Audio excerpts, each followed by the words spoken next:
سورہ طور مکے میں نازل ہوئی اور اس کا لب و لہجہ نہایت پروقار اور سنجیدہ ہے۔ محمد اسد اپنی تفسیر دی میسج آف دا قرآن میں اس سورت کو انسانی ضمیر کے لیے ایک اعلان حقیقت قرار دیتے ہیں جو انسان کو اس کی اخلاقی ذمہ داریوں کی یاد دہانی کراتی ہے۔ اس سورت کا آغاز 5 قسموں سے ہوتا ہے جنہیں محمد اسد کائناتی اور تاریخی شہادتوں کے طور پہ پیش کرتے ہیں۔ پہلا نقطہ، شہادتیں اور حتمی فیصلہ، آیت 1 سے لے کے 10 تک۔ محمد اسد کے نزدیک طور کتاب مستور یعنی لکھی ہوئی کتاب اور بیت معمور آباد گھر محض الفاظ نہیں بلکہ نشانیاں ہیں۔ طور وحی الہی کی علامت، کتاب وہ قوانین جو کائنات اور انسانی فطرت میں درج ہیں، بیت معمور انسانی شعور کی وہ بلندی جہاں خدا کی معرفت حاصل ہوتی ہے۔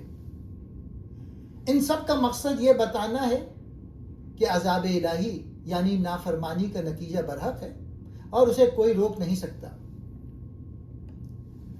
دوسرا نقطہ، منکرین کا انجام اور سچائی کا تمسخر۔ سورت بیان کرتی ہے کہ جو لوگ حق کو کھیل تماشا سمجھتے ہیں وہ قیامت کے دن اپنی ہی پھیلائی ہوئی گمراہی کی آگ میں جھلسیں گے۔ محمد اسد یہاں واضح کرتے ہیں کہ جہنم کوئی انتقامی کارروائی نہیں بلکہ حق سے دانستہ انکار کا منطقی ثمر ہے۔ تیسرا، متقین کی جنت اور خاندانی رفاقت۔ محمد اسد ایک خوبصورت نقطہ بیان کرتے ہیں، اللہ پاک اہل ایمان کو ان کی اولاد کے ساتھ جنت میں جمع کر دے گا، بشرط یہ کہ اولاد بھی ایمان کی راہ پر ہو۔ یہ اس بات کی علامت ہے کہ انسانی تعلقات اور محبتیں ضائع نہیں ہوں گی بلکہ اخلاقی بنیادوں پر انہیں دوام عطا کیا جائے گا۔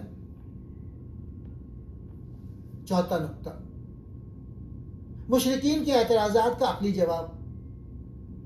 سورت کے آخری حصے میں اللہ تعالیٰ منکرین سے چند چھپتے ہوئے سوالات کرتا ہے جن کی وضاحت محمد اسد یوں کرتے ہیں۔ تخلیق کا سوال، کیا وہ بغیر کسی پیدا کرنے والے کے پیدا ہو گئے یا وہ خود اپنے خالق ہیں؟ وحی پر اعتراض، کیا وہ کہتے ہیں کہ نبی نے یہ قرآن خود گھڑ لیا ہے؟ اسد لکھتے ہیں کہ اگر ایسا ہے تو وہ اس جیسی ایک ہی صورت بنا لیں۔ ان کا انکار علم کی بنیاد پر نہیں بلکہ ہر دھرمی پر مبنی ہے۔ پانچواں نقطہ، صبر اور تسبیح کی تلقین۔ سورت کا اختتام نبی کریم اور اہل ایمان کو صبر کی تلقین پر ہوتا ہے۔